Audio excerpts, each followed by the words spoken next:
ये उपदेश पूज्य गुरुदेव ने एक बार अपनी प्रवचन सभा में दिया था बंधु, मेरा नहीं है, उन्हीं का प्रवचन था। और उनके प्रवचन के पीछे का भी एक कारण था। कोई एक व्यक्ति था जो गुरुदेव से बहुत ज्यादा करीब में आ गया। बात उस समय की है जब पूज्य गुरुवर को सन 2000 में हर्पिस हो गया। हर्पिस हो गया तो अमरकंटक में हर्पिस हुआ। उसी के आसपास एक छोटा सा गांव है, वहां का कोई व्यक्ति उनसे जुड़ गया।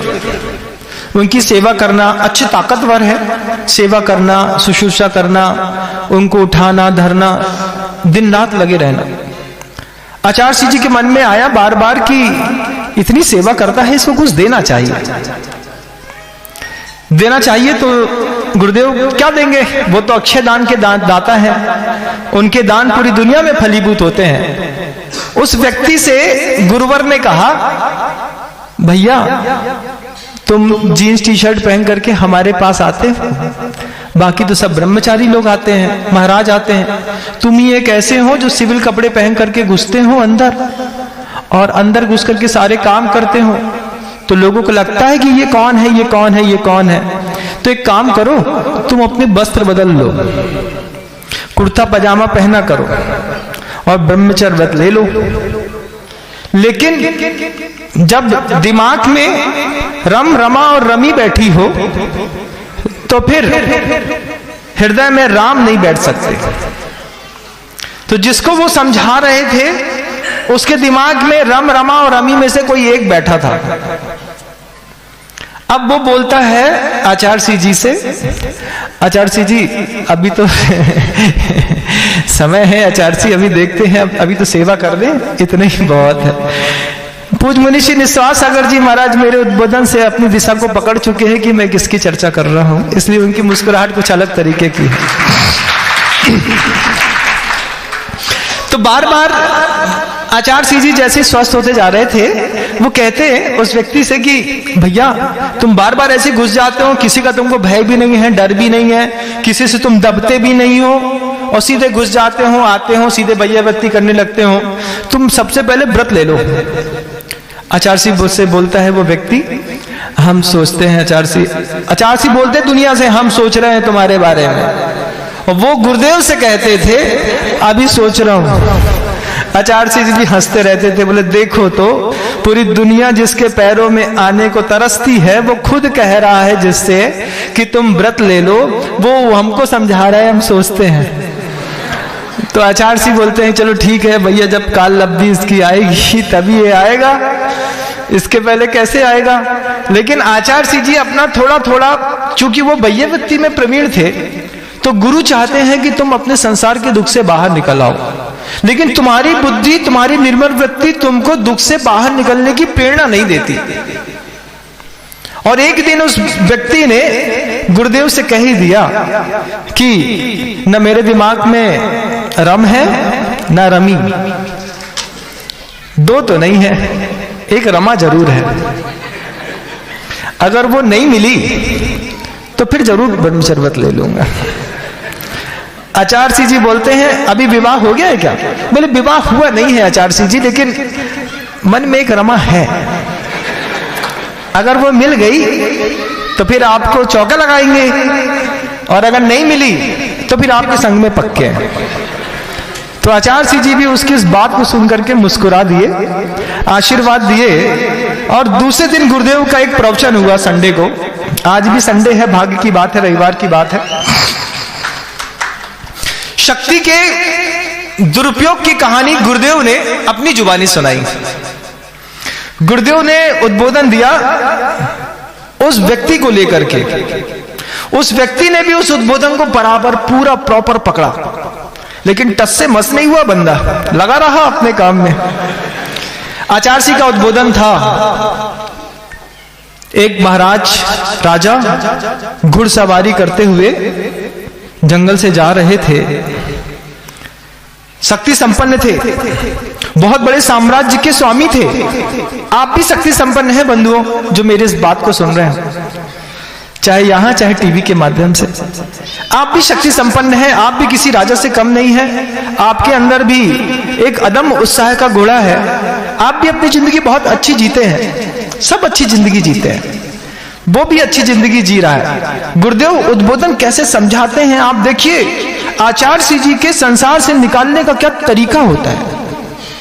गुरुदेव ने उद्बोधन देकर के समझाया कि एक घुड़सवार राजा अच्छा शक्ति संपन्न जंगल में जा रहा था, अचानक दृष्टि एक नट के ऊपर पड़ी। नट समझते हैं, सर्कस दिखाने वाले। तो नट को देखा, नट के पीछे नट की एक कन्या थी, नटनी थी वो। तो नट लोग क्या करते हैं, दो तरफ बांस को ऐसे कैंची में फंसा देते, बीच में एक पतला सा तार डाल देते हैं। पतले से तार में वो नटनी आंख बंद करके बिना डंडे का सहारा लिए पट्टी बांध करके पतले से तार में चुपचाप धीरे धीरे धीरे धीरे धीरे चल रही है। इधर से उधर जाती है, उधर से इधर आती है, फिर इधर से उधर, फिर उधर से इधर। और उस नटनी को देख करके राजा ऐसा दीवाना हो गया, ऐसा मोहित हो गया कि नट से कहता है मुझे तुम्हारी कन्या से विवाह करना है। आप लोग भी नट हैं, राजा हैं, बंधु आप लोग तो शक्ति संपन्न है। अपने ऊपर इस कहानी को घटा के देखिए, गुरुदेव ने तो उसको समझाने के लिए सिखाई है कहानी। निर्मल वृत्ति कैसे बिगड़ जाती है, थोड़ा सा बुद्धि यहां से वहां होती है तो बंधु।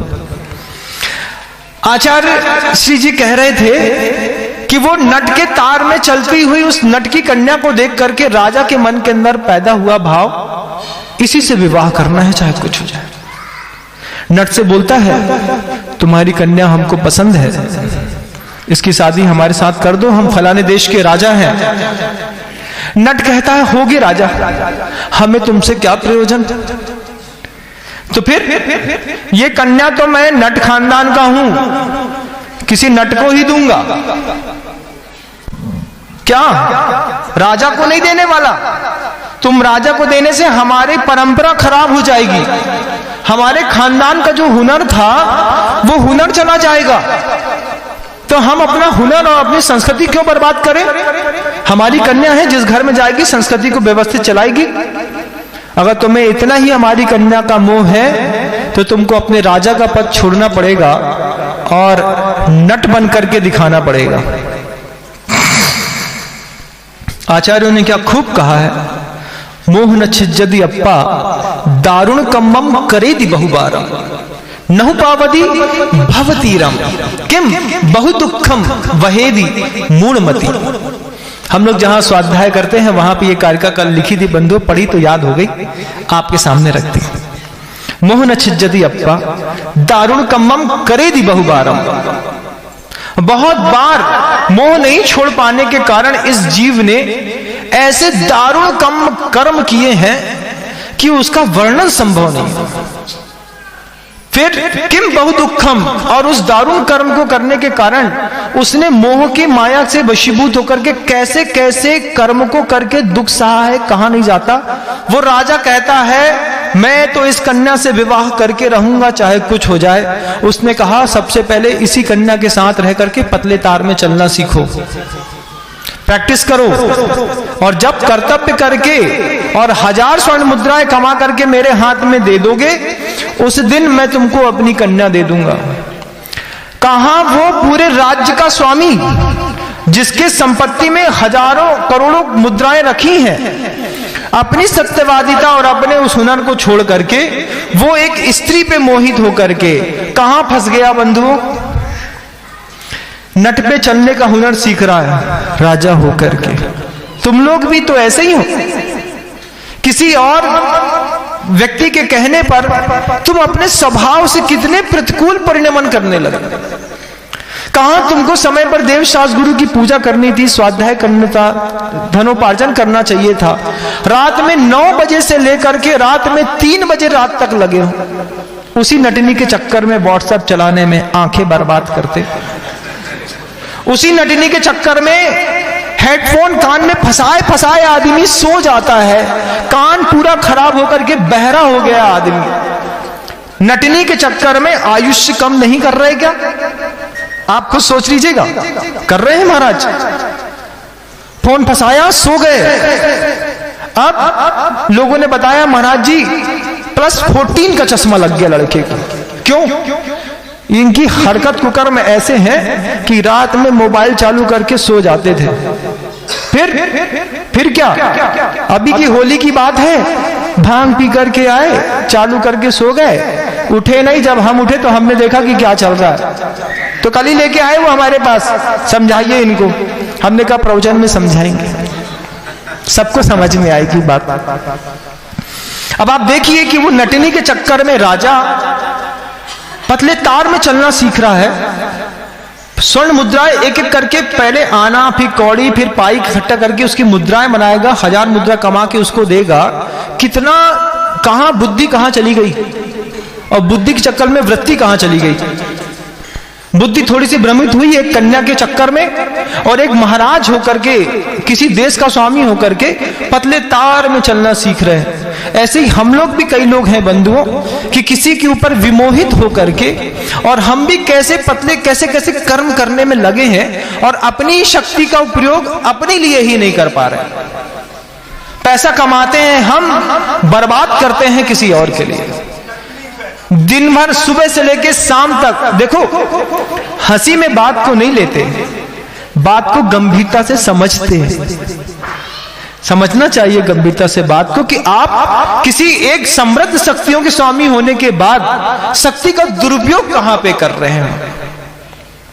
क्यों किसी के पीछे अपनी आंख खराब करते हो, कान खराब करते हो, अपनी निद्रा खराब करते हो, अपना परिवार, अपना पैसा, कितना मेहनत करके पैसा कमाया, क्यों उसके लिए खराब करते हो? तो महाराज क्या करें, तो काय के लिए कमा रहे हैं, उसी के लिए तो कमा रहे हैं। ऐसे शब्द को देख करके आप हंस तो सकते हैं बंधु, हंसने से जीवन सफल नहीं होता।